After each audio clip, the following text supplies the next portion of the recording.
ಹಂಗೆ ಇರ್ತೀವಿ. Ever Young. Sir ಏನು ಹೇಳ್ತೀರಿ ಸೂಪರ್ ಹಿಟ್ ಬಗ್ಗೆ?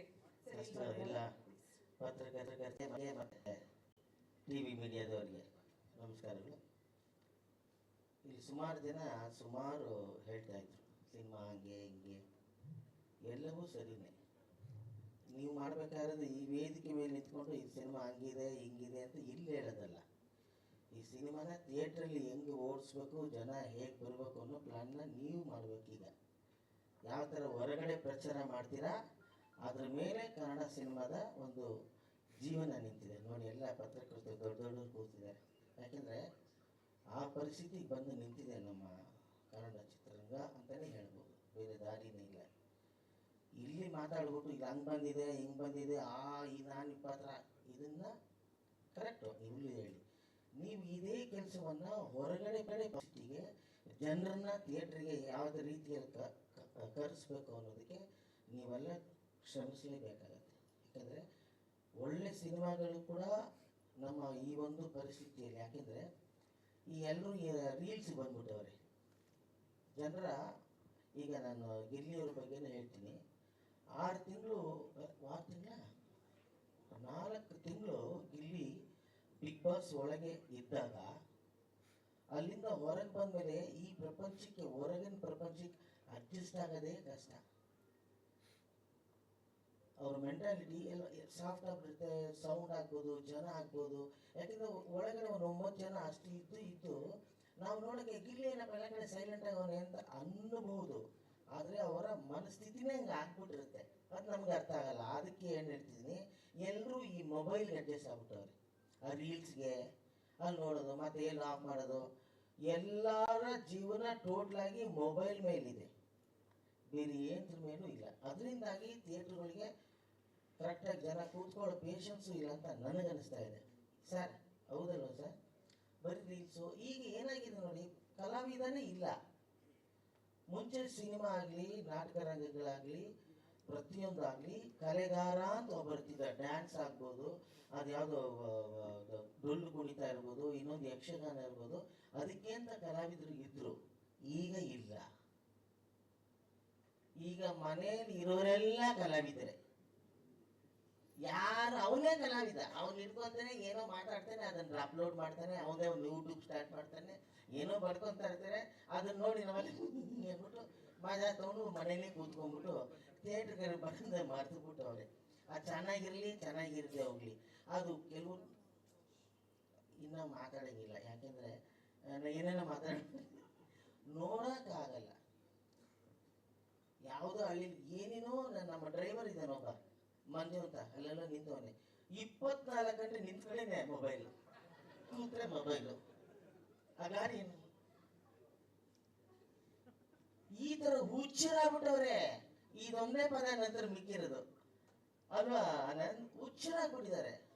ಅವ್ರಿಗೆ ಬೇರೆ ಏನು ತಲೆಯಲ್ಲಿ 24 ಗಂಟೆ ಮೊಬೈಲ್ ಜೊತೆ ಜೀವನ ನಡೆಸ್ತಾರಂತ ಒಂದು ಪರಿಸ್ಥಿತಿ ನಮಗೆ ಬಂದ್ಬಿಟ್ಟಿದೆ ಈಗ.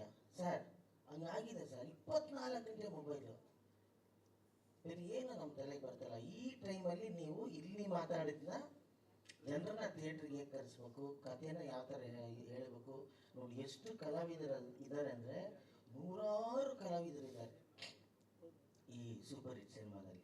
ನಾನು ಅದಕ್ಕೋಸ್ಕರ ವಿಜಯಾನಂದ್ ತುಂಬ ಒಳ್ಳೆ ಒಬ್ಬ ಮನಸ್ಸಿರುವಂಥ ಒಬ್ಬ ರೈಟ್ರು. ಸಾಕಾಗಿ ಪೆನ್ ಪಟ್ ಪಟ್ ಪಟ್ ಅಂತ ಅಲ್ಲೇ ಹೇಳ್ತೀನಿ. ನನ್ನ ಡೈಲಾಗ್ ಯಾವುದು ಎಲ್ಲರ ಜೊತೆ ಹೇಳ್ಕೊಂಬರ್ತೀನಿಲ್ಲ ಕಡೆಯಲ್ಲಿ, ಅದಲ್ಲ ಈ ಸಿನಿಮಾಲಿ ಒಳ್ಳೆ ಡೈಲಾಗ್ ನನ್ನ ಮನಸ್ಸಲ್ಲೇ ಇತ್ತು. ಕಡೆಗೆ ದುಡ್ಡು ಅನ್ನೋದು ಎಲೆಕ್ಷನಲ್ಲಿ ಈ ಪೊಲಿಟಿಷನ್ ಕೂಡ ಕುಕ್ಕರ್ ಇದ್ದಂಗೆ, ಇವತ್ತಿರುತ್ತೆ ನಾಳೆ ಹೋಗುತ್ತೆ, ಏನು ಮಾಡೋಕ್ಕಾಗಲ್ಲ. ಸ್ನೇಹ ಪರ್ಮನೆಂಟಾಗಿ ಉಳಿಯುತ್ತೆ ಅಂತ ಅದು ಹೇಳಿಲ್ವಲ್ಲ. ಈ ದುಡ್ಡು ಅನ್ನೋದು ಎಲೆಕ್ಷನ್ ಟೈಮಲ್ಲಿ ಈ ಪೊಲಿಟಿಷಿಯನ್ಸ್ ಮಾರೋ ಅಥವಾ ಕೊಡೋ ಕುಕ್ಕರ್ ಇದ್ದಂಗೆ, ಅದು ಇರುತ್ತೆ ನಾಳೆ ಹೋಗುತ್ತೆ ಅಲ್ಲಮ್ಮ. ಆದರೆ ಸ್ನೇಹ ಹಂಗಲ್ಲ, ಅದು ನಮ್ಮ ಪುಟ್ಗೋಸಿ ಇದ್ದಂಗೆ ಯಾವಾಗೂ ನಮ್ಮ ಜೊತೆನೇ ಇರುತ್ತೆ ಅನ್ನೋದು, ಅದು ಸ್ನೇಹ ಅನ್ನೋದು ಅಂತ ಹೇಳಿದ್ದೀವಿ. 2-3 ಡೈಲಾಗ್ ನಾಗೇಂದ್ರ ಪ್ರಸಾದ್ ನಮಸ್ಕಾರ ಹೇಳಿದ್ದೀನಿ. ತುಂಬ ಚೆನ್ನಾಗಿ ನನಗೆ ಈ ಸಿನಿಮಾದಲ್ಲಿ ಕಾಮಿಡಿ ಕತೆ ಹೇಗಿದೆ, ಕತೆ ಹೆಂಗಿರುತ್ತೆ ಅದೆಲ್ಲ ಈಗಿನ ಜನರೇಷನ್ ಜನಕ್ಕೆ ಬೇಕಾಗೂ ಇಲ್ಲಮ್ಮ. ಏನು ನಮ್ಮನ್ನು ಎಂಟರ್ಟೈನ್ ಮಾಡ್ತಾರೆ, ಏನು ನಗಿಸ್ತಾರೆ ಅನ್ನೋದೇ. ಅದರಲ್ಲೂ ನಮ್ಮ ಇವರು ನಿಮ್ಮ ಪರ್ಫಾರ್ಮೆನ್ಸ್ ನನಗೆ ಭಾಳ ಇಷ್ಟ ಆಯಿತು.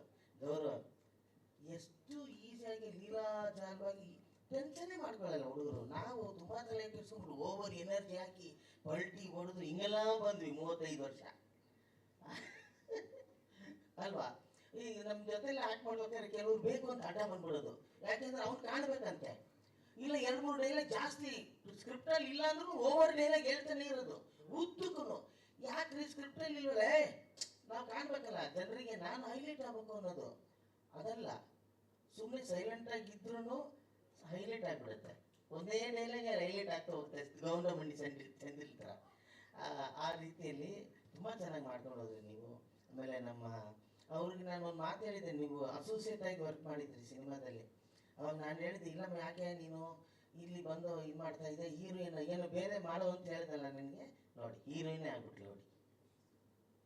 ಆ ರೀತಿ ನಿಮ್ಮ ಸಿನಿಮಾಗೆ ಈಗ ಪಬ್ಲಿಸಿಟಿ ಆ್ಯಕ್ಚುಲಿ ಅವಶ್ಯಕತೆ ಇದೆ. ಆದರೂ ಕೂಡ ನಿಮ್ಮ ಸಿನಿಮಾ ನೀವೇನು ಹೆಸರಿಟ್ಟಿದ್ರೋ ಅದು ಆಲ್ರೆಡಿ ಸೂಪರ್ ಹಿಟ್ ಆಗಿದೆ. ಯಾಕೆಂದರೆ ಇವ್ರಿಗೆ ದೇವರ ಆಶೀರ್ವಾದ ಭಾಳ ಚೆನ್ನಾಗಿದೆ. ಥಿಯೇಟ್ರಿಗೆ ಜನ ಬಂದೇ ಬರ್ತಾರೆ, ಸಿನಿಮಾ ಓಡುತ್ತೆ, ಚೆನ್ನಾಗಿದ್ರೆ 100 ಡೇಸು ಓಡುತ್ತೆ. ನಿಮ್ಮ ಟೈಟ್ಲಿಗೆ ಯಾಕೆ ಹೇಳ್ತಿದ್ದೀನಿ ಅಂದರೆ, ಇವ್ರಿಗೆ ಇವಾಗ ಒಂದು ಕೈಯಲ್ಲಿ ಏನು ಕರೆಕ್ಟಾಗಿ ಒಂದು ಅಸ್ತ್ರ ಸಿಕ್ಬಿಟ್ಟಿದೆ, ಅದೇ ಗಿಲ್ಲಿ. ನಾವು ಸ್ವಲ್ಪ ಓಪನ್ ಮಾರ್ಕೆಟ್.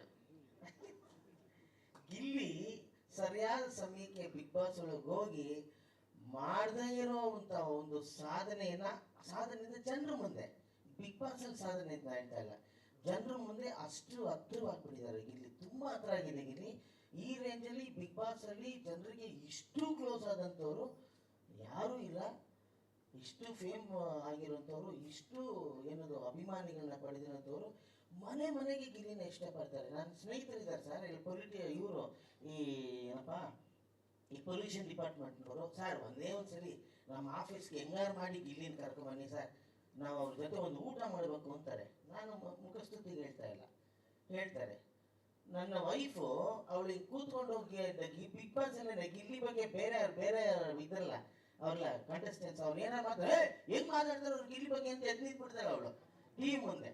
ಅಂತ ಫ್ಯಾನ್ಸ್ ಇರಬೇಕಾದ್ರೆ ನಿಮ್ಮ ಸಿನಿಮಾ ಟೈಟ್ಲು ಏನು ಹೇಳಿ, ಸೂಪರ್ ಹಿಟ್ ಬಂದೇ ಬರ್ತಾರೆ. ಅದರಲ್ಲೂ ಇಡೀ ಕರ್ನಾಟಕದ ಜನ ಗಿಲ್ಲಿಗೆ ಫ್ಯಾನ್ಸ್ ಆಗಿದ್ದಾರೆ. ನೀವು ಅದನ್ನ ಹಂಗೆ ಉಳಿಸ್ಕೊಳ್ಳಿ. ಫ್ಯಾನ್ಸ್ ತುಂಬ ಜನ ಇರ್ತಾರೆ, ಜೋರಾಗಿ ಫ್ಯಾನ್ ಹಾಕ್ಬಿಡ್ತಾರೆ, ಸುತ್ತು ಬಿಡ್ತಾರೆ, ಅದನ್ನ ನೋಡ್ಕೊಳ್ಳಪ್ಪ ಹುಷಾರಾಗಿ.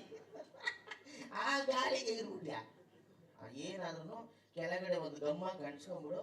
ಯಾವ ಫ್ಯಾನಿಗೂ ನೀನು ಗಾಳಿಗೆ ಹೋಗದಂಗೆ ಸ್ಟ್ರಾಂಗ್ ಆಗಿರೋ ಲಾಂಗ್ ಸ್ಟ್ಯಾಂಡ್ ನೀವು ಇರ್ತೀರ.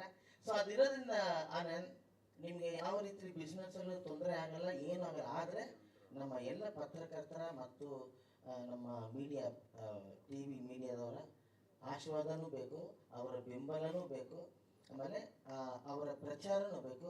ಅದನ್ನು ಮಾಡಿ ಅಂತಲೇ ಇದೊಂದು ವೇದಿಕೆ ಸೃಷ್ಟಿ ಮಾಡಿದ್ದಾರೆ ಸರ್. ಯಾರು ಏನೇನೇ ನಮಗೆ ನಾವೇ ಹೊಗಳ್ಬೇಕಾಗಿರೋದು ಯಾರು, ಜನ.